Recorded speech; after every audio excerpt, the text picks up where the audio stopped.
สบายดีมื้อนี้มาพบกับฝนในรายการตำบักฮงมื้อนี้เราจะมาสัมภาษณ์ในหัวข้อที่ว่าระหว่างหุ่นกับหน้าตาอันใดสำคัญกว่ากันเฮาไปเบิ่งไปส้มพร้อมๆกันเลยระหว่างหุ่นกับหน้าตาอันใดมาก่อนก็หน้าตามาก่อนต้องหน้าตาคือกันนั่นแหละแบบหุ่นมาน้ำหลังก็ได้เนาะ หน้าตา หน้าตามาก่อนเลย ต้องหน้าตา เลือกหุ่น หน้าตา เลือกหุ่น หน้าตามาก่อนแล้วเนาะ หน้าตาต้องมาก่อนทุกอย่างอยู่แล้ว หน้าตาเนี่ย หุ่นมักอ้วบ พอเป็นหุ่นคือกันแบบอวบๆใหญ่ๆคือกันเลย เลือกหุ่นแต่ว่าน้องกับบ่มีอย่างเลย บ่มีหยังหมายความว่า หุ่นกับบ่ดีหน้าตากับบ่โอเค หน้าตางามแล้ว ว้าขอบใจ เลือกหุ่น เลือกหุ่นแบบใดเนาะ หุ่นอันแบบจอยก็ได้ตีก็ดี จอยแบบใดแบบพิธีกรนี่โอเคบ่ โอเคได้เยอะสเปกเลย สเปคเลย เลือกหุ่น หุ่นแบบใด หุ่นเทียบเอื้อย แบบพิธีกรนี่บ่โอเคแล้วเนาะเป็นอย่างจริงว่าเรื่องหน้าตา หน้าตามาก่อนเพราะเอาไปลีนเนาะเขาจิเบิ่งแต่หน้าตาเฮา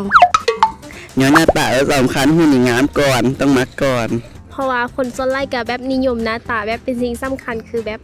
ต้องแบบงามรอเวียงเพอร์เฟกต์จังซี่หั่นนะตุยเตี้ยดำกระสร้างแต่ว่าหน้าตาดีเฮาแบบก็โอเคหั่นนะ ถึงหน้าตาเขาสีบ่งามสีบ่หยังเขาก็พอใจขี้ร้ายสิหยังก็ย่า ย้อนว่าหุ่นบ่จำเป็นต้องงาม แต่ว่าต้องเลือกหน้าตา ถ้าหน้าตาโอกับหุ้นกะเอามาทีหลัง ก้อยปรับเปลี่ยนก็ได้ลดก็ได้ หุ่นกาเป็นส่วนหนึ่งเนาะก็อยากให้หุ่นงามนะ บางคนเนาะถึงว่าจะหุ่นบ่ดี แต่ว่าหน้าตางามอหย่างจังซี่นะ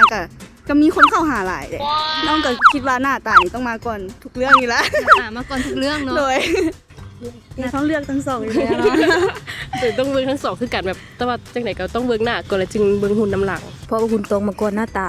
าก็บ่สำคัญปานใดเพราะว่าถ้าหุ่นเฮาเฟี้ยวหุ่นเฮางามก็มีคนเบิ่งหลาย หน้ามาก่อนแม่นบ่ส่วนหลายบ่แม่นมีผู้บ่าวมาจีบแล้วก็เห็นหน้าก่อนประทับใจในหน้าตาก่อน สลายจีบผู้เบาก่อน เลือกจีบผู้เบาจังได๋ อุ้ยพูดนำกันอยู่บ้า สมมุติว่ามีแต่หุ่นงามหน้าตาเฮาบ่งามจังซี่นี่เด้ หน้าตาบ่งามก็ยาบ่สำคัญนะสำคัญหุ่น สมมุติว่าหุ่นเฮาบ่ได้เลยจังซี่เด้ บ่ได้ก็ยอมรับเนาะ ความเป็นจริง หน้าตาก่อนเนาะ โดยเรื่องหน้าตาจังได๋ก็หน้าตา ทุกคนแนมมาเบิ่งก็ต้องเบิ่งที่หน้าตาก่อน บ่มีวิธีเลยว่าซั่น ก็มีเนาะ ก็ซอยได้คือกันศิลปกรรม หน้าตาบ่ให้ก็บ่เป็นหยัง บ่เป็นหยังหน้าตาบ่เกี่ยวกัน สมมุติมันเป็นเด้แบบแบบบ่งามบ่เป็นตาเบิ่งเลยจังซี่เด้ จังใดเฮาก็รับได้ เพราะว่าเฮาฮัก นั่นแหละ ในความเป็นเขา มันละ ฮักหุ่น เฮา แบบ มัก นั้น หุ่นแบบใหญ่ มักแต่หุ่นใหญ่อย่างเดียวบ่อันอื่นใหญ่บ่มากกว่า ๆก็มักอยู่แต่บ่มักปานหุ่น คิดว่าหุ่นนี้ของเฮาได้แล้วบ่สัดส่วนของเฮาได้อยู่แล้วเนาะ เอากระเต่าที่เห็นเนาะ ขนาดจะพอได้ตามมาตรฐานของเรา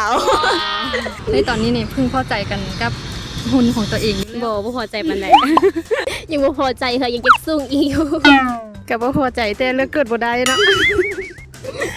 ได้มาซ้ำนี้ไม่ให้มาซ้ำนี้ก็เอาซ้ำนี้เนาะ เป็นอย่างจริงมักแบบนี้ จักมันก็เป็นมาตั้งแต่สมัยพระเจ้าตาก จังแต่ก็หุ่นแบ โด บ ย อวบๆเลย โดยนั่นแล้ว เพียวๆนี่บ่มัก บ่มักเห็นย่างไก่บ่แนมเลยหันหน้า แค่บ่ เนี่ยหันหน้านี้นะครับ หน้าตาได้หน้าตาสมมุติว่าหุ่นก็อวบหน้าตาบ่ได้จังซี่ ก็พอเบิ่งได้ แบบว่าเห็นย่างอยู่ที่นี่ขึ้นทะลุเลยนะ คืนทะลุเลย เห็นแล้ว มักจะแบบนั้น แม่นแล้วมักแบบนั้นสุดใจเลย สุดใจเลยหน้าตาสร้างมัน หน้าตาสร้างมันหุ่นอย่างเดียว เอาเนาะถ้าว่าให้เลือกก็จะเลือกที่ว่าเลือกหน้าตา เพราะว่าหุ่นในตอนนี้ก็พอใจในหุ่นของตัวเองอยู่แล้ว ถ้าทึกใจก็อย่าลืมกดไลค์กดแชร์ให้พวกเขาแน่สามารถติดตามผลงานของพวกเขาได้ที่ข้างรูปนี้